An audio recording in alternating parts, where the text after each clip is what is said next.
Dieu étant dans la concession, il faut déjà par un présent lui annoncer qu'il y a un travail exceptionnel qui doit être fait pour leur confier l'esprit de leur fils qu'on va exhumer aujourd'hui.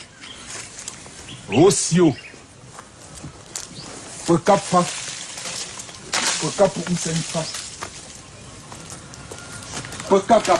Ne peut aussi.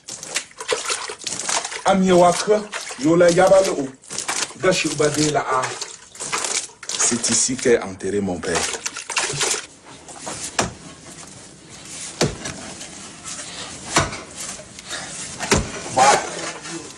J'ai parlé à mon père en lui disant qu'aujourd'hui c'est le jour où on l'enlève des ténèbres des morts pour qu'il entre dans le sanctuaire des ancêtres.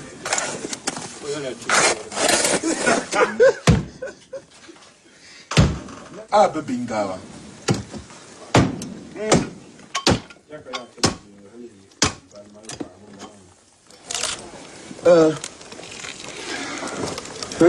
Que tout.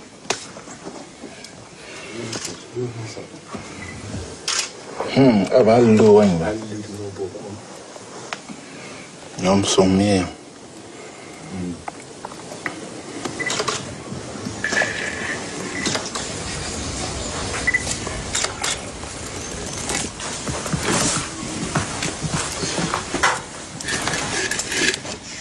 Teso, pietu o chalion.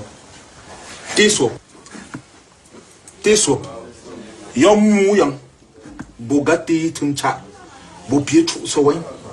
Gongua menang yola tarloa. Ugachu sa. Piapote ici. Ayanga. Ici c'est le crâne de mon grand-père. Je lui parlais en disant voilà ton fils à côté de toi. Pour que vous essayiez de causer ensemble pour voir comment vous allez de là où vous êtes priés pour nous protéger. Dans l'intimité de ce petit matin, le papa est donc revenu dans la maison familiale. Dans quelques mois, tous ses descendants viendront faire ses funérailles. C'est une chambre où nous gardons nos morts, en fait, le crâne de nos parents. Donc là, nous avons, par exemple, là c'est ma mère et là c'est mon père. Et hier, on a fait une cérémonie. Donc généralement, cette chambre reste fermée et quand on a des cérémonies ou alors quand un enfant se sent mal dans la famille et tout, tu peux venir parler aux parents pour qu'ils intercèdent pour toi. Dans ma petite enfance, chaque jour, quand la grand-mère préparait un repas, elle prenait une poignée qu'elle lançait à un endroit précis de la maison. Et c'est longtemps plus tard quand je lui demande, maman, grand-mère, pourquoi tu jettes toujours la nourriture là-bas? Elle dit, ben voilà, je nourris nos ancêtres. Il y a dans nos familles des gens qui trouvent ça diabolique parce que le pasteur ou le prêtre a dit à l'église que c'est diabolique. Mais nous, c'est pas comme ça qu'on voit cette cérémonie. Le lendemain, au petit matin, Raymond est en tête d'une procession réunissant tous les membres de sa famille. En réalité, la fête commence un jour avant la date officielle, presque dans le calme et dans l'intimité. Avant que ses invités ne soient là, la famille se réunit car elle doit s'annoncer auprès des ancêtres. Raymond m'invite dans la procession. Pour le moment, l'humeur est à la fête. Symboliquement, chaque groupe familial a empaqueté des cadeaux qui seront remis aux enfants de la famille. On descend avec les paquets pour les distribuer aux aînés de la concession. Parce qu'on fait le funérail de la mère de mon papa, dont je suis son successeur. Maintenant, là, il faut que je descende avec les paquets, je les distribue au fils de la concession. Avant de commencer maintenant les différentes danses.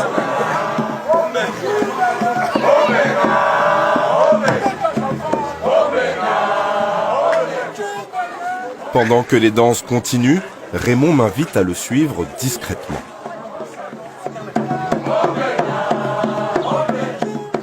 Nous nous éclipsons vers un endroit secret de la maison, réservé à certains, la fameuse case sacrée. Quelques instants plus tard, je me retrouve avec lui, face à ses ancêtres.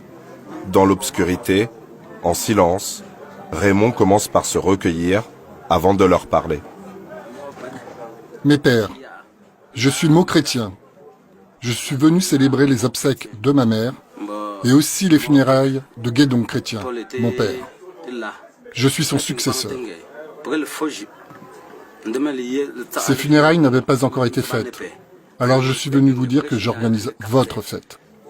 C'est sur vous que Dieu a posé la terre, avec laquelle il nous a créés. C'est ce que je suis venu vous dire. Où on est exactement ici? Ici, c'est le crâne de nos grands-parents. Oui, vous savez que ici, là, en pays bamileke, surtout, et chez nous, ici à Bafou, la coutume, on demande qu'après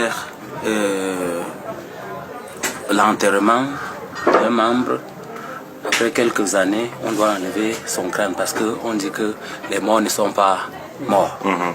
Chaque fois, il faut venir ici faire des prières, pour venir ici les vénérer, oui, pour demander la bénédiction. Parce qu'on suppose que ceux qui sont partis sont à côté de Dieu et qu'ils peuvent intercéder pour nous.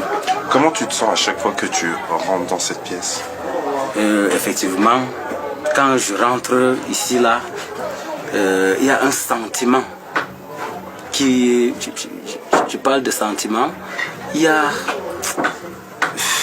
sentiment qui m'habite, qui me dit que tu es déjà avec ceux... Parce qu'il y a même ici ceux que je n'avais pas vus, mais que je suis en train de voir, ne serait-ce que le crâne.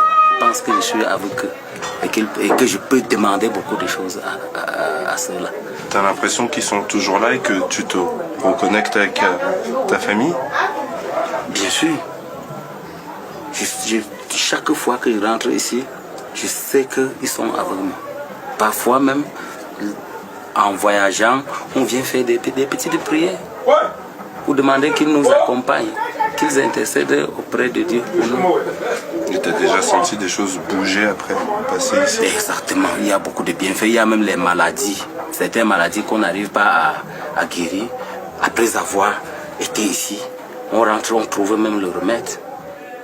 Est-ce qu'il arrive que durant la nuit ou que vous ayez des signes durant la journée de vos ancêtres? Effectivement, il y en a. Parce qu'il y a des choses qu'ils nous parlent dans les rêves et que le lendemain, on les voit. On voit que c'était une manière de transmettre des messages. Oui. Pour vous aussi, dans le futur, vous vous imaginez avec votre crâne posé ici? Ça serait une fierté? Pas de problème, parce que j'ai hérité ça des autres. Il faut que la tradition se transmette.